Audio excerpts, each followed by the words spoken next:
In this video, I will tell you how to make serious money as a contract recruiter. After this video, in video number 3, if you're interested, I will tell you how you can increase your income even more. But first of all, how do you become successful and well paid as a freelance recruiter? First of all, your network is gold. You have to constantly build your LinkedIn network, especially fellow recruiters, recruitment managers, HR managers, and other influencers are interesting. Back in the day, I was lucky to work for a big agency. Many of my co-workers from that time are now working in HR jobs. They are now my clients. Take good care of your network by staying in contact. Show some attention if your connections make career moves, or share knowledge by liking or sharing their updates. Participate actively in discussions and comment on blogs and vlogs, etc. Don't hesitate to make your own blogs or vlogs, like I do, to show that you actually have something to say about topics and that you are willing to share your knowledge. Create an overview for yourself of key players and other people that are important to you for your business, and add a contact frequency. Have frequent dinners or lunches with your key players. Not only is it crucial for the relationship, it's fun too. Make sure you are an active part of the recruitment community by attending conferences. And make sure you build and maintain relationships with agencies too, as they are an important source of assignments if you haven't built your own network yet.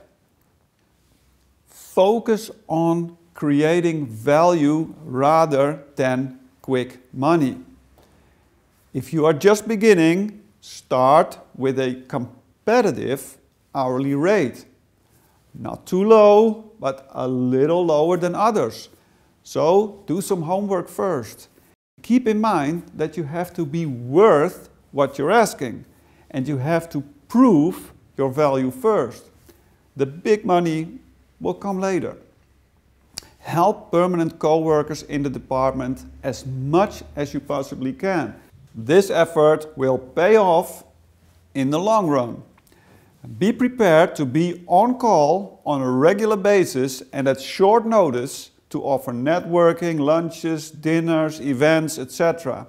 If movie nights with friends, birthday parties, or watching series are more important to you, you are not going to see the offers in your inbox. You have to realize that this is your business, your future. It will only work for you if you give it your best all the time. This means being constantly available for every question, project, or conference, and being willing to travel a lot if needed. Raise your hand in team meetings if extra effort is needed, or if someone is needed to work extra hours. It's up to you to show your superiority from the average permanent recruiter. Know what you're worth. Hourly rates may of course vary per country or per region even, but over here it works more or less like this. If, for instance, a permanent junior job pays about 2,500 per month gross, divide this by 50. This will result in an hourly rate for you of about $50. If a senior permanent job pays about 5,000 per month, divide this again by 50 and your hourly rate on average will be about $100 without VAT. Meaning that you will make a normal salary in about 50 hours of work. You will make in 6 or 7 days what permanent recruiters make in a month. Now this is of course very tempting. This is the reason why I became a freelance recruiter. At the moment, recruiters are in high demand, so hourly rates for contract recruiters are even going up. Know how to negotiate terms. Many times you will find that if you apply for an assignment, you will have to communicate your hourly rate beforehand.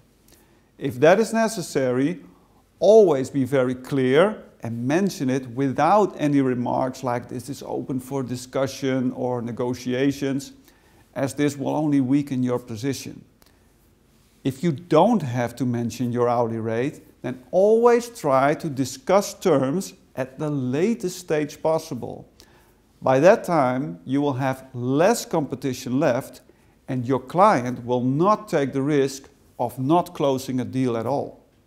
Their recruitment issues need to be solved. That said, be prepared to be flexible if the tide turns.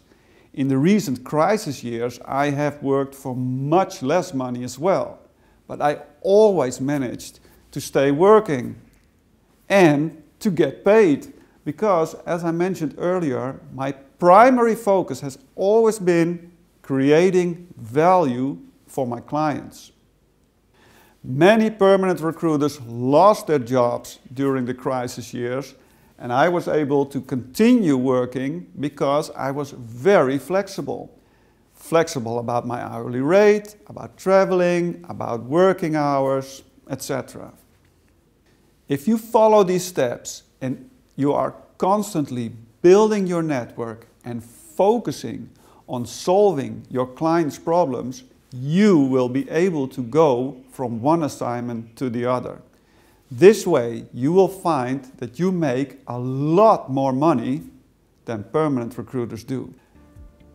In part 3 of this short series on making money as a freelance recruiter, I will teach you a few very interesting steps about making even more money and how to protect yourself from the dangers of entrepreneurship.